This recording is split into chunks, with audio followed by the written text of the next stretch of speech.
So, since Max Verstappen has been the focal point at Red Bull, they've never really found a second driver who can just slot into that seat harmoniously. Every second driver they've had over the years has either buckled under the pressure or has simply just not been able to match the performance of Max, or not even match the performance, just be slight behind him. And credit to them, Red Bull over the years has always tried to focus on promoting young drivers internally through their academy or through AlphaTauri and Toro Rosso. And on paper anyway, this seems quite a wholesome and quite an effective way to handle your driver setup. On paper. The truth is that every young, motivated, hip young gunslinger driver who is promoted through the Red Bull Academy or AlphaTauri/Toro Rosso has come into the team saying, yes, I can do this, this is my opportunity, I can show everyone, my agent is right about me, my family is right about me, my PR team is right about me, and I'm gonna go in there and I'm gonna absolutely smash it. You know, they listen to what's said about them and they are very sure about themselves, fair play to them, and they say that they have more talent than anyone, they can challenge Max for the title, etc, etc. And you know, fair play to them, because as a young driver in younger categories and in smaller teams, you need to have this attitude. Otherwise you'll just get eaten alive and swallowed up and replaced by the next driver that's coming up through the order. Whereas at Red Bull, it's slightly different. At Red Bull, if you come into the team with this attitude as the second driver to Max, you can pretty much guarantee that you are going to be just crushed by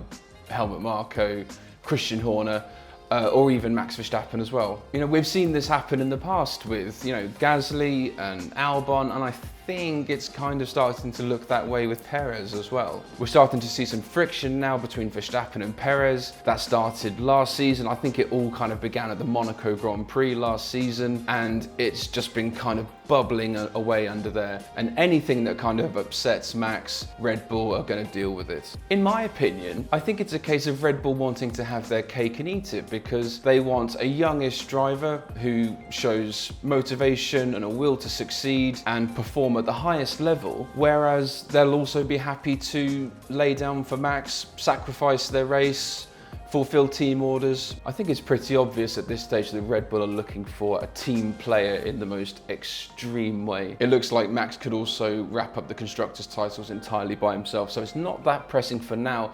However, the next few seasons, 24, 25, 26, there's no guarantees that Red Bull are going to have the same kind of domination.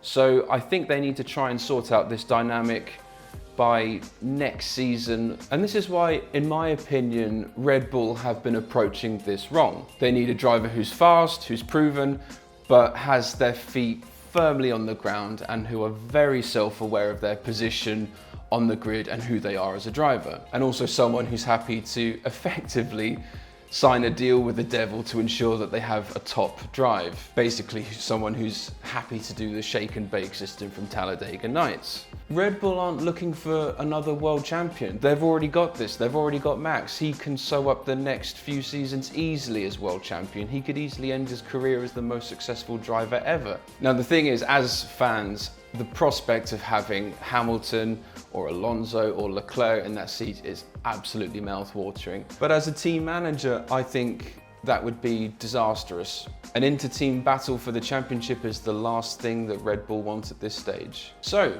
if I was Christian Horner, here are my candidates for the second Red Bull seats for 2024. Number 1, Sergio Perez. Now, this is definitely the easiest and most straightforward option. However, Perez would need to have a chat with himself and really look inside himself and see if this is what he really wants. Currently, he is in a better position than anyone to rack up trophies, rack up points, and pick up a race win here and there if Max has troubles or has any retirements or anything like that. And if he just does what he's told and abides by whatever rules Red Bull put on him, he could be part of the Red Bull family for life. We could see Perez demonstrating Red Bull cars at events in 10 years' time. Only, however, if he decides to play the game. And if he does so, at 33 years old, Perez could easily be a Red Bull for another 5 years.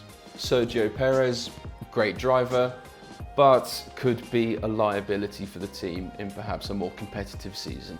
Number 2, Nico Hulkenberg. Hulk is an interesting choice because he has this monkey on his back where he has never finished on the podium. But something he has proven is that he is a safe pair of hands.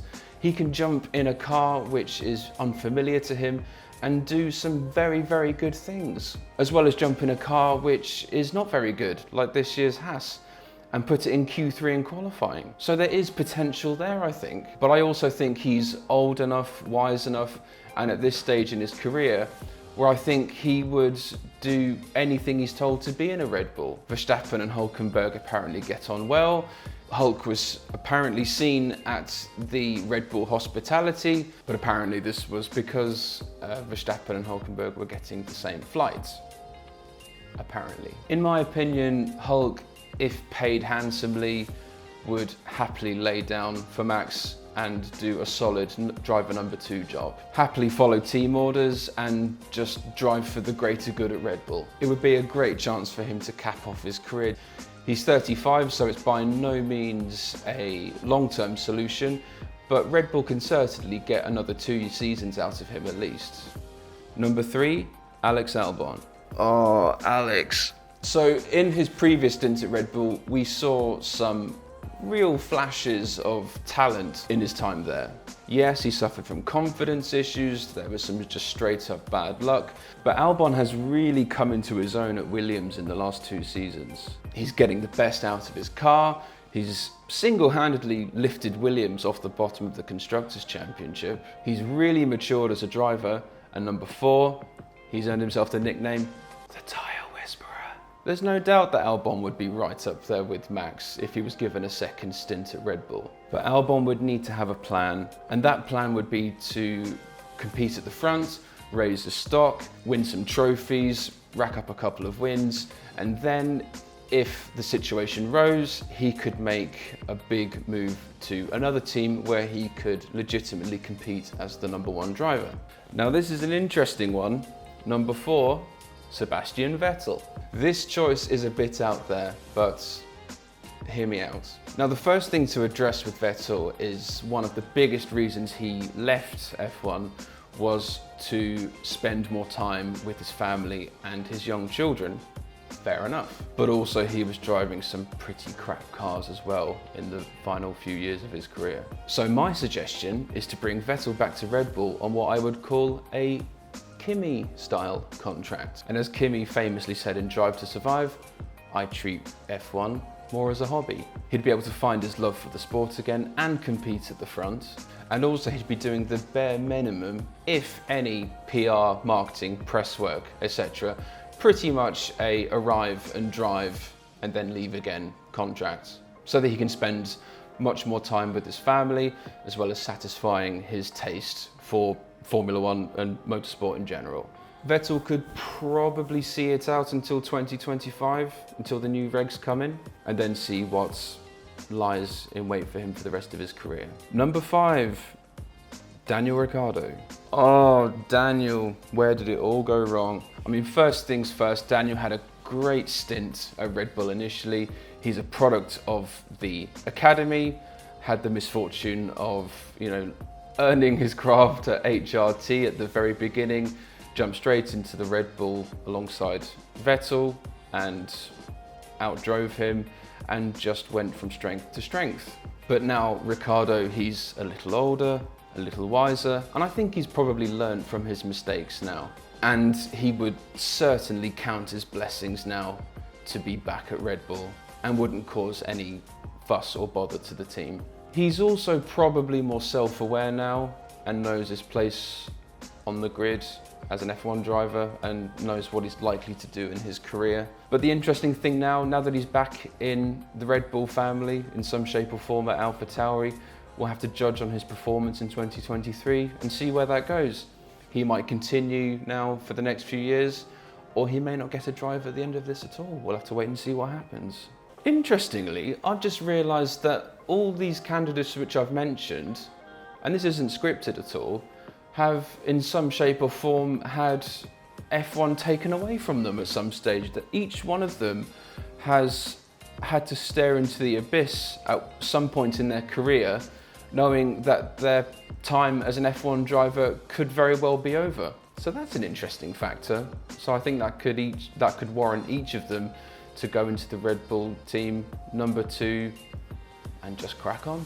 So thanks very much. Those were my top 5 candidates to take up the driver 2 seat at Red Bull if I was Christian Horner. This has been the Grid Gab. I've been Paul Landry. Thanks very much. Please be sure to like, share and subscribe. I hope there's going to be some more of these, and we'll see you again soon.